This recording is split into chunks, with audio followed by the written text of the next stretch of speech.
15 minute और बैठे, उसके बाद आरती करेंगे।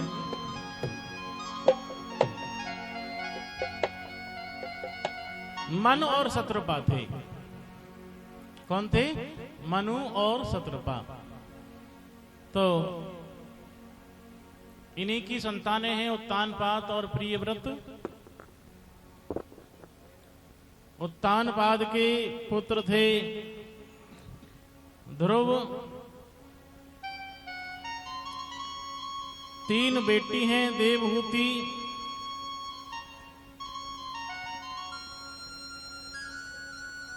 देवहूति जो बेटी है उसका जो विवाह है कर्दम ऋषि के साथ किया गया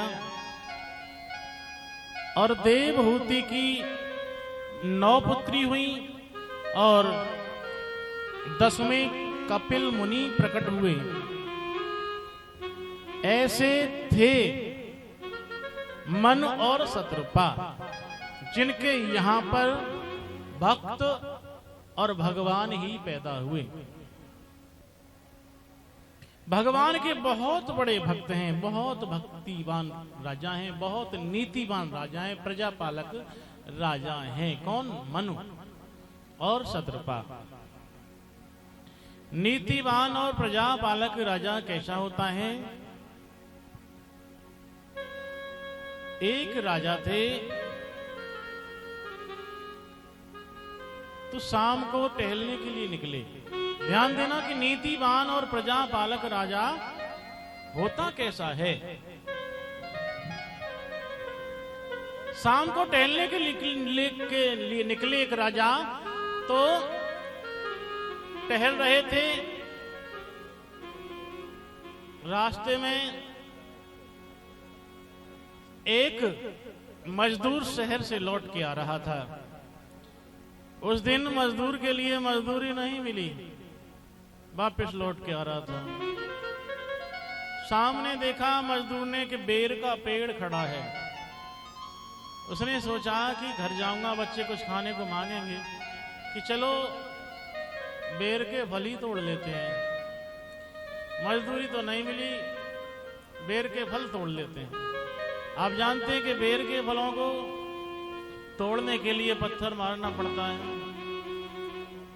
उस मजदूर ने पत्थर उठाया और बेर के पेड़ को मारा, तो निशाना चूक गया। बेर के पेड़ को नहीं लगा, लेकिन वो लगा किसके? राजा के लगा।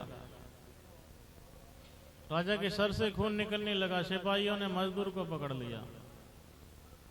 राजा ने कहा, भैया पहले इससे पूछो मैंने कौन सी गलती की, मैंने गलती कौन सी की है ताकि इसने मेरे पत्थर मारा। मजदूर ने कहा, अन्नदाता मैंने तो आपके पत्थर जानबूझ के नहीं मारा। मैंने तो सोचा था कि बच्चे घर पर कुछ मांगेंगे, आज मजदूरी नहीं मिली, चलो बेर के फल तोड़ लेता हूं। तो मैंने तो जो पत्थर मारा है वो बेर के पेड़ को मारा है। ये तो गलती से आपके लग गया। राजा बड़ा नीतिवान था, सोचने लगा अगर ये पत्थर बेर के पेड़ को लगा होता तो बदले में क्या मिलते? इसे बेर के फल मिल जाते और ये अपने बच्चों को ले जाता, बच्चे खुश हो जाते। और ये पत्थर मेरे लगा है तो मुझे भी सहानुभूति दिखानी चाहिए। तो उस मजदूर के लिए, उसके बच्चों को खाने के लिए अन्न दिया गया, फल दिए गए। ऐसे होते हैं नीति और प्रजापालक राजा। अरे किसी के गम के आंसू निकाल कर तो देखो। ऐसे लोगों की आज भी गाथा गाई जाती है, आज भी यश गाया जाता है। दंपति धर्म आचरण नीका जो गाँव सत्य जिनकी लीका। वेद आज भी उनका यश गाते हैं, कान उनका आज भी यश सुनते हैं। तो इसलिए किसी के गम के आंसू पहुंच कर तो देखो। अरे बनेंगे रंग किसी पर डाल कर तो देखो, तुम्हारे हृदय की चुभन कम होगी जरूर। अरे किसी के पैर का कांटा निकाल कर तो देखो। जय हो। किसी के बन के तो देखो। या तो किसी को अपना बना लो या किसी के बन जाओ, तब देखना आनंद। और स्वार्थ से किसी के साथ रहे तो कुछ आनंद मिलने वाला नहीं है। स्वार्थ से कुछ नहीं मिलेगा। इसलिए मनु ने राजकाज संतानों को सौंप दिया। उम्र आने पर सब कुछ संतानों को सौंप देना चाहिए।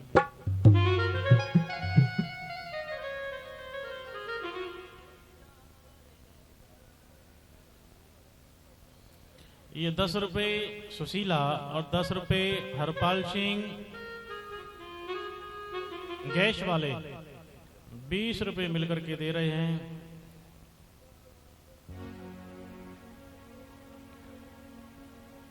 हाँ, आगे मेरी समझ में नहीं आ रहा भैया है। प्रेम से बोलना पड़ेगा। बोले सीताराम सरकार की जय। तो मनु ने राजकाज किसको सौंपा? संतानों को सौंप दिया। हम जब अपने उम्र पर आ जाएं, बुढ़ापा नजदीक आ रहा है, तो अपनी संतानों को सौंप देना चाहिए अपना कारोबार। क्योंकि हमारे जीते जी वो संतान कारोबार चलाना सीख जाएगी तो फेल नहीं होगी। और आपके मरने के बाद तुम्हारी संतान ने कारोबार संभाला तो क्या पता संभला या नहीं संभला, कोई पता नहीं है। इसलिए और फिर भी देखो ये कलयुग की संतान का भरोसा नहीं है। एक बाप के 3 बेटे थे। बाप मरने वाला था। एक बेटा बोला मरणासन पिता देख। बड़ा बेटा बोला ठेले में ही डाल के शमशान पहुंचाऊंगा। सलाह कर रहे थे तीनों बेटे, पिताजी मरेंगे तो कैसे कैसे काम करना है। कलयुग की संतान की बता रहा हूं मैं। मरणासन पिता देख। बड़ा बेटा बोला ठेले में ही डाल के शमशान पहुंचाऊंगा। जो सब्जी बेचने वाला ठेला होता है।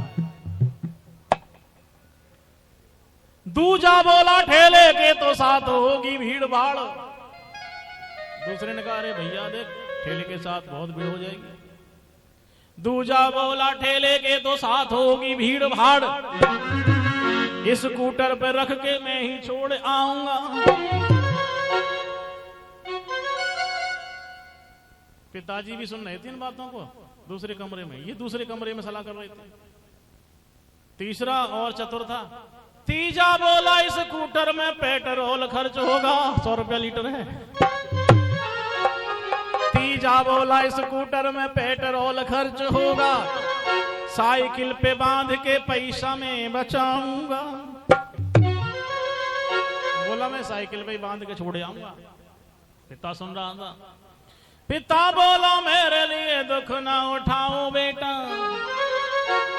पिता बोला मेरे लिए दुख ना उठाओ बेटा। छड़ी टोपी दे दो मैं तो खुद ही चला जाऊंगा। हाँ इसलिए देख लो भाई। तो मन और सदरूपा ने देखिए दहनमती नदी के किनारे संतों से दीक्षा ली। सब कुछ संतानों को सौंप दिया है। ओम नमो भगवते वासुदेवाय मंत्र का जाप कर रहे हैं। देखिए भक्ति उसे कहते हैं, ध्यान देना, जिसमें पति और पत्नी का एक ही मंत्र होना चाहिए। एक गुरु से दीक्षा ली है तो आपकी भक्ति सफल होगी। और आपने अलग अलग गुरुओं से दीक्षा ली तो सफलता नहीं मिलेगी। पत्नी ने किसी से ले ली और पति ने किसी से ले ली दीक्षा, तो वहां सफलता नहीं मिलने वाली है। इसलिए एक ही गुरु से दीक्षा दोनों पति पत्नी लें तो आपकी भक्ति फली फूल होगी। दोनों देखिए दोनों का निर्णय एक है, विचार एक है। दोनों अखंड जप करते हैं। अखंड जाप कैसा किया? 5000 वर्ष तक केवल कंद मूल फल ही खाए हैं। 5000 वर्ष तक केवल कंदमूल फल खाया। क्या खाया? कंदमूल फल जानते हैं? कंद, आलू, जिमीकंद, शकरकंद,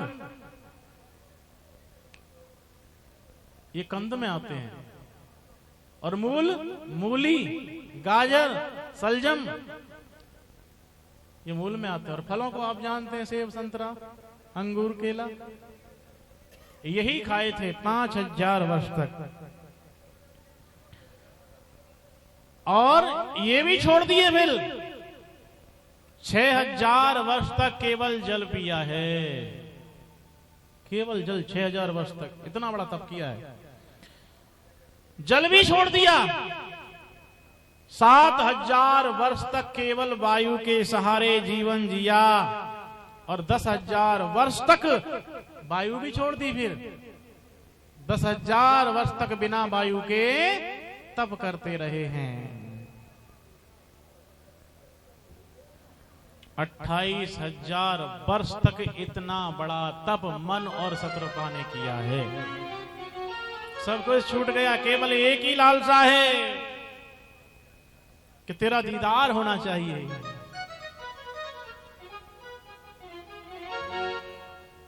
किसका? जिसको देखा नहीं, जिसको देखा नहीं है उसका दीदार होना चाहिए, है ना। केवल यही लालसा है, इसी के लिए तप किया है। न जी भर के देखा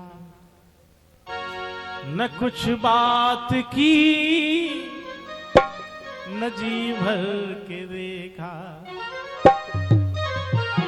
न जी भर के देखा न कुछ बात की, बड़ी आरज़ू थी मुलाकात की, बड़ी आरज़ू थी मुलाकात की। न जी भर के देखा न जी भर के देखा न कुछ बात की, बड़ी आरज़ू थी मुलाकात की, बड़ी आरज़ू थी मुलाकात की, बड़ी आरज़ू थी मुलाकात की, बड़ी आरज़ू थी मुलाकात की।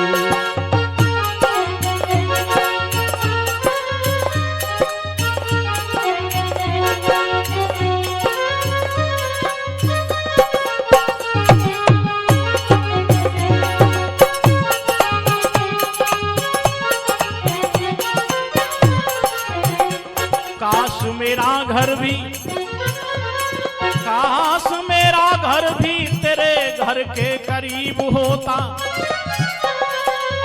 काश मेरा घर भी तेरे घर के करीब होता। मिलना ना सही तुझे देखना तो नसीब होता, मिलना ना सही तुझे देखना तो नसीब होता।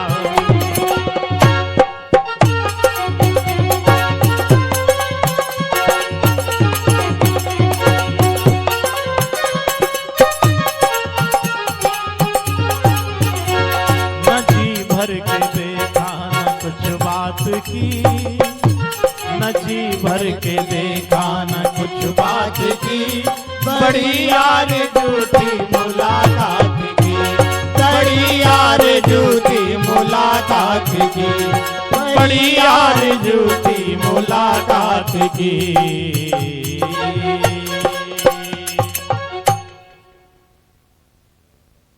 क्या है? केवल तेरा दीदार होना चाहिए। आकाशवाणी हुई आपकी भक्ति से हम प्रसन्न हैं, मांगिए क्या चाहिए। इधर से जवाब क्या मिलता है कि न दौलत न शोहरत बड़ी चीज है। प्रभु ये तो छोड़ के आए हैं हम। न दौलत न शोहरत बड़ी चीज है, न हीरा न मोती बड़ी चीज है। अगर इस जहां में कोई चीज है बड़ी, प्रभु चरणों की भक्ति बड़ी चीज है। हो प्यारे, तेरा दीदार होना चाहिए। क्या होना चाहिए? तेरा दीदार होना चाहिए। और कहते हैं, दोनों प्रार्थना कर रहे हैं, प्रभु जो हमें लग गई है ना। देखिए, लाइनों को गलत मत ले जाना कभी भी, है ना। दोनों प्रार्थना कर रहे हैं, प्रभु लागी छूटे ना, लागी छूटे ना अब तो सनम। हमारा सनम तो वो है जी, आपका कौन है ये तो आप जाने। मेरा तो वही है ना। मेरी तो गाड़ी वही चलाता है जी। लागी छूटे ना अब तो सनम, चाहे जाए जिया कसम लागी छूटे ना, लागी छूटे ना, अब तो सनम चाहे जाए जिया, तेरी कसम लागी छूटे ना।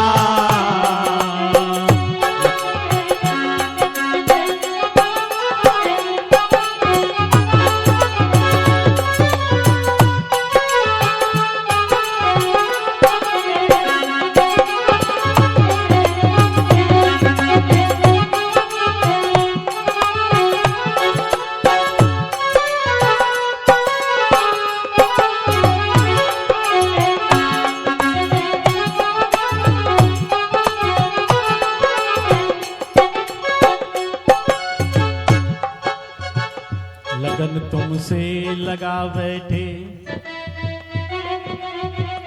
लगन तुमसे लगा बैठे, जो होगा देखा जाएगा।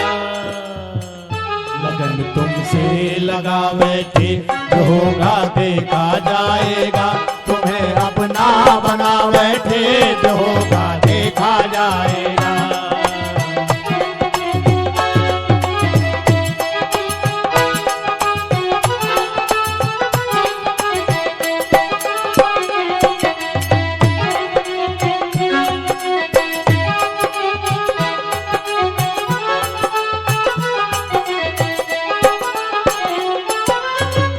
कभी दुनिया से डरते थे तो छुप छुप आहें भरते थे। कभी दुनिया से डरते थे, चुप चुप आहें भरते थे। कभी दुनिया से डरते थे तो छुप छुप आहें भरते थे। कभी दुनिया से डरते थे, चुप चुप आहें भरते थे। लो अब पर्दा हटा बैठे, जो होगा देखा जाएगा। तुम्हें अपना बना बैठे, जो होगा देखा जाएगा।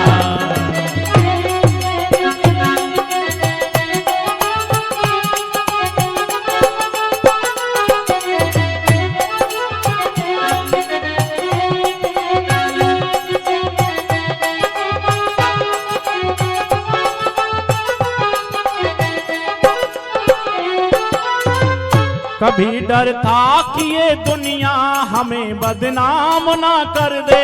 कभी डर था कि ये दुनिया हमें बदनाम ना कर दे।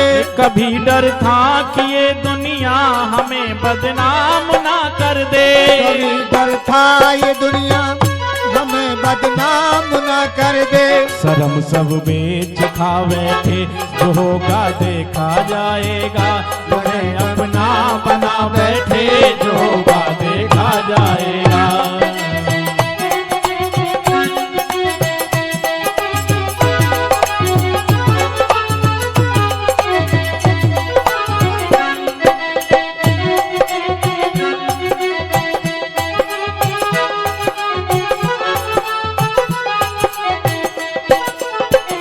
दीवाने तेरे हो बैठे तो फिर दुनिया से क्या डरना।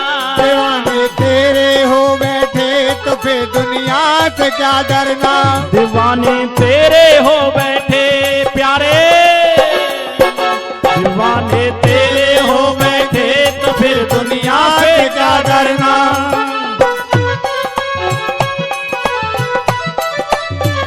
क्योंकि प्यारे दीवाने हैं, दीवानों को ना घर चाहिए, ना घर चाहिए। दीवाने हैं, दीवाने को ना घर चाहिए। दीवाने दीवाने हैं, दीवानों को ना घर चाहिए, ना घर चाहिए। मोहब्बत भरी एक नजर चाहिए। दीवाने हैं, दीवानों को ना घर चाहिए, ना घर चाहिए। मोहब्बत भरी एक नजर चाहिए। दीवाने हैं।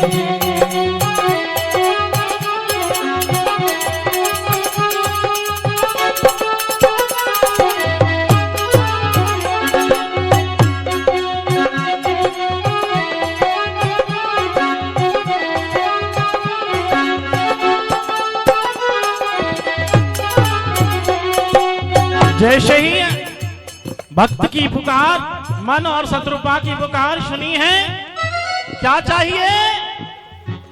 तेरा दीदार चाहिए और कुछ नहीं चाहिए। एक नजर चाहिए। तुम्हें देखने को जी चाहता है, खुदी को मिटाने को जी चाहता है, हृदय में बसाने को जी चाहता है। दीवाने हैं दीवानों को न घर चाहिए। ये हम छोड़ के आ रहे हैं। आप घर की बात करें ना कि घर ले लो, नहीं चाहिए।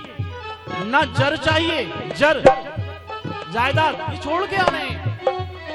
दीवाने हैं दीवानों को ना घर चाहिए, ना जर चाहिए, मोहब्बत भरी एक नजर चाहिए। दीवाने हैं दीवानों को ना घर चाहिए, ना घर चाहिए, मोहब्बत भरी एक नजर चाहिए। दीवाने हैं दीवानों को ना घर चाहिए, ना घर चाहिए, मोहब्बत भरी एक नजर चाहिए। जैसे ही मन और शत्रुपा की पुकार सुनी, चतुर्भुज रूप धारण करके परमात्मा आगे प्रकट हो जाते हैं। बोलिए चतुर्भुज रूप भगवान की जय। और भगवान को ऊके से देख रहे हैं कौन? मन और शत्रुपा, क्योंकि जो चाहिए था मिल गया। भगवान कह रहे मांगो ना, कुछ बोलो, लेकिन कंठ रुंध गया।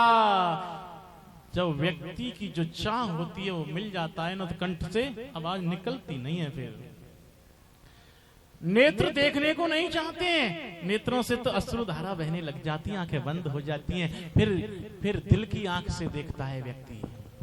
फिर कहां से देखता है? इस दिल की आंख से देखता है। दोनों ऊके से देख रहे हैं और भगवान करें मांगो ना। शत्रुपा बोली प्रभु हम तो संसारी लोग हैं, आपका दर्शन हुआ, सारी इच्छा पूरी हो गई, फिर भी हम संसारी। एक इच्छा होती है प्रभु। भगवान करे मांगो ना, क्या इच्छा है? प्रभु एक इच्छा ये है कि आप हमें ये वरदान दे दो कि अगर दोबारा हमें जन्म मिले तो हम दोनों ही पति पत्नी बने, और महाराज बस एक एक एक आप जैसा बेटा भी हमारे हो जाए। भगवान ने कहा तथास्तु, ऐसा ही होगा। शत्रुपा ने कहा प्रभु सत्य बोल रहे हो। भगवान बोले हमारी बातों में भी विश्वास नहीं है, नहीं हो रहा है तो चलो चलो चलो हम अभी से तुमको माँ कहते हैं। तभी भगवान ने माँ कह दिया, और वही चतुर्भुज रूप भगवान राम रूप में मन और शत्रुपा के यहाँ प्रकट हुए। मनु दशरथ बने और कौशल्या, शत्रुपा जो है कौशल्या बनी है, और उनके यहाँ वही प्रभु राम रूप में आए। बोले सीताराम सरकार की जय हो। कल दिन में भगवान का जन्म होगा, और जन्म के समय पर छोटे छोटे वस्त्रों का दान होता है ना, खिलौने हैं, टॉफियां हैं। केक हम कटवाते नहीं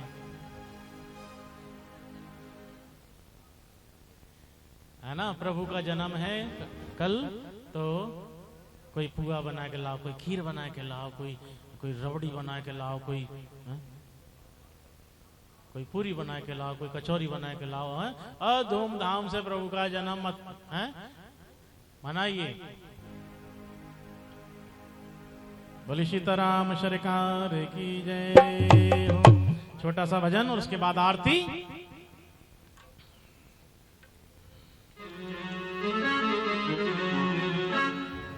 आ